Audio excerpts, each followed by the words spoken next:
ഖാദിരി ത്വരീഖത്തിലെ മഹാന്മാരൊക്കെ ദുആ ചെയ്യുന്നൊരു ദുആ ഉണ്ട്. സൂറത്തുൽ വാഖിഅക്ക് ഓതിയിട്ട് ഈ ദുആ മഹാന്മാർ ചൊല്ലാറുണ്ട്. പ്രത്യേകിച്ച് ഖാദിരി ത്വരീഖത്തിൽ വരുന്ന മഹാന്മാരൊക്കെ പഠിപ്പിച്ച ഒരു ദുആയാണ്. അല്ലാഹുമ്മ സുൻ വുജൂഹനാ ബിൽ യസാർ. അല്ലാഹുവേ, ഞങ്ങൾക്ക് ഹലാൽ കൊണ്ട് ഐശ്വര്യം തന്ന ഞങ്ങളെ നീ സംരക്ഷിക്കണമേ. വലാ തൂഹിന്നാ ബിൽ ഇഖ്താർ. ദാരിദ്ര്യം കൊണ്ട് റബ്ബേ ഞങ്ങളെ നീ നിസ്സാരപ്പെടുത്തരുതേ. ഫനസ്തർസിഖ ത്വാലിബി റിസ്ഖിക. പടച്ചവനെ, നീ ഭക്ഷണം കൊടുക്കുന്ന ആളോട് ഞങ്ങൾക്ക് ഭക്ഷണം തരാൻ ഞങ്ങൾക്ക് ചോദിക്കേണ്ട അവസ്ഥ വരും ദാരിദ്ര്യം വന്നാൽ. വനസ്തഅതിഫ ശിറാറ ഖൽഖിക.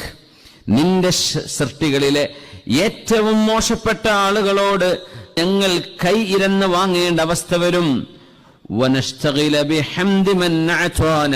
ഞങ്ങൾക്ക് തന്നവരോട് നന്ദി പറയേണ്ടി വരും. വനുബ്തല ബിദമ്മി മൻ മനഅ.